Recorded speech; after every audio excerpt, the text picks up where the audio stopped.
Hello, dear people. Today we will get acquainted with the phenomenon of spontaneous human combustion. Sometimes the fire comes out of us in the literal sense of the word. Hundreds of mysterious cases exist for which science cannot provide a plausible explanation. At the beginning of the 21st century, when modern technologies surprise us with something new every day, we increasingly encounter phenomenal mysteries that undermine our self-confidence that everything has been scientifically proven and cataloged. Is it possible for the human body to burst into flames on its own and turn into ash within a few minutes? A former police officer, a forensic expert, presents evidence. It is possible.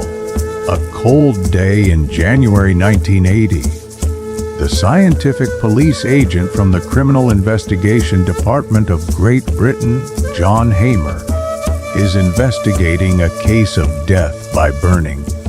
The victim's home is warm and humid. A strange orange, reddish glow emanates from the furniture. On the carpet, Hamer notices a pile of white ash, the body. From one end of the ash protrude the legs, and from the other a blackened skull. That is all that remains of the 73-year-old Henry Thomas. Hundreds of mysterious cases of spontaneous internal combustion have been documented, for which science cannot give a plausible explanation.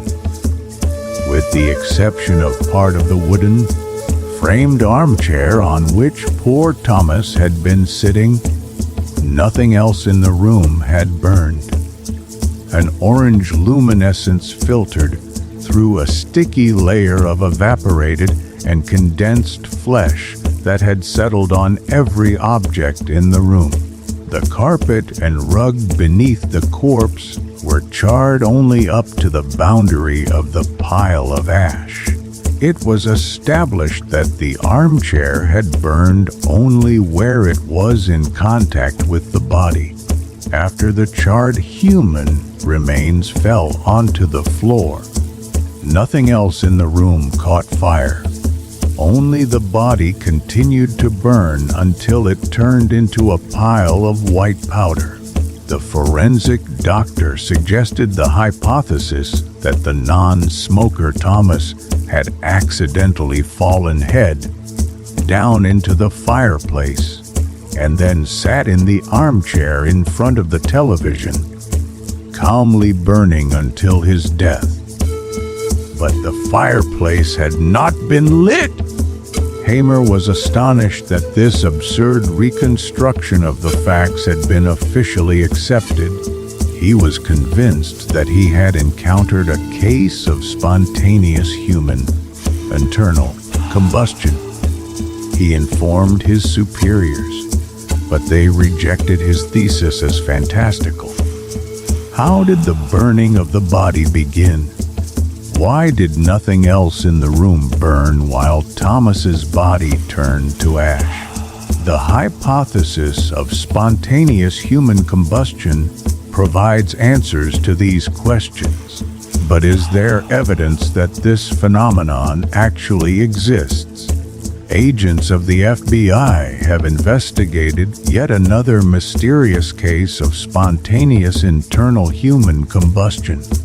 In the United Kingdom alone, there are nearly 200 cases of spontaneous human combustion every year, claims John Hamer today. An important argument in favor of his thesis is the fact that even crematorium furnaces fail to completely incinerate bodies. The burned bones are ground with special machines. The powder produced is gray, not white. The white powder of the self-burned victims results from temperatures significantly exceeding the 900 degrees Celsius of crematorium furnaces. In 1986, a 58-year-old man Ironically, a retired firefighter burned in his house in New York. All that remained of him were 2 kilograms of ash. To completely incinerate a human body, the fire would need to reach a temperature of 2500 EC. By comparison, domestic fires that destroy entire buildings reach an average temperature of about 200 degrees C. In scientific circles, attempts have been made to explain the phenomenon of spontaneous combustion with the theory of the so-called wick effect. If a person has body fat and is dressed in flammable clothes, the body may burn like a candle. A documented case of the wick effect was studied in 1965 by Professor G at the University Hospital in Leeds. The victim was an 85-year-old woman who had fallen into a lit fireplace. The corpse burned, but the charred remains were different from those characteristic of spontaneous combustion cases. In spontaneous combustion, for example, the body is completely reduced to ash.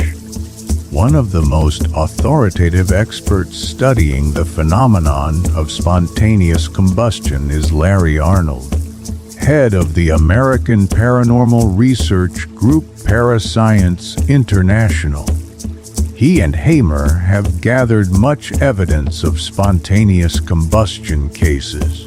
In the majority of them, the fire originates from inside the body and reaches unusually high temperatures. Hamer claims that the phenomenon is due to a reaction between hydrogen and oxygen occurring at the cellular level in the human body. The power of a controlled mixture of these 2 elements can be seen in space shuttles, which use hydrogen and oxygen as fuel during launch. The reaction produces heat sufficient to turn human bones into white ash. Other theories explain the phenomenon with ball lightning, magnetic forces, and even the explosion of overdosed methane in the intestines. No one has witnessed a spontaneous human combustion from beginning to end, but there are many witnesses to individual stages of the vent. One of them is firefighter Jack Stacy. While inspecting an abandoned house, Stacy came across the burning body of a vagrant known in the area as Bailey. At the level of the abdomen, there was a slit about 10 centimeters long. Stacy recalls, from that slit came a flame as powerful as a gas torch.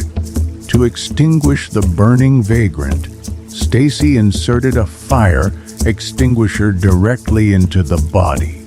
There is no doubt that the burning began inside the body, the witness insists. In 1982 in Edmonton, on the outskirts of London, the mentally disabled Jenny Saffin burst into flames while sitting on a chair in the kitchen of her home. Her father was next to her and saw that Jenny suddenly began to glow. A second later, her body was enveloped in flames. Her father pushed her into the sink and turned on the water, calling his son-in-law, who arrived in time to see the woman emitting flames from her body. The fire was subdued, but the unfortunate woman died in the hospital. The police investigated the causes of Jenny's death for a long time. Finally, the police agent responsible for the case wrote in his report that Jenny was a victim of spontaneous human combustion. The forensic doctor, Dr. J. Burton, stated that he could not officially write the term spontaneous combustion because such a thing should not exist, and in his report he described the case as a fatal coincidence of circumstances. Flames were coming out of her mouth, as if she were a dragon, making a sound like a growl, recalls Donald Carroll, a witness to a case of spontaneous human combustion. A number of researchers are searching for answers, including Franco Ossola, Professor William Krogman, Ivan Sanderson, Colin Wilson, and others. One hypothesis links spontaneous combustion with the Earth's magnetism. Cases have been recorded in which the body was completely burned, but the clothes on it remained intact. There are also hypotheses linking spontaneous combustion with the bioelectricity of the human psyche, with energies coming from another dimension, and more. Official science prefers the hypothesis of physical decomposition triggered after the intake of certain medications. So where is the truth? Are we really insured against our own spontaneous combustion?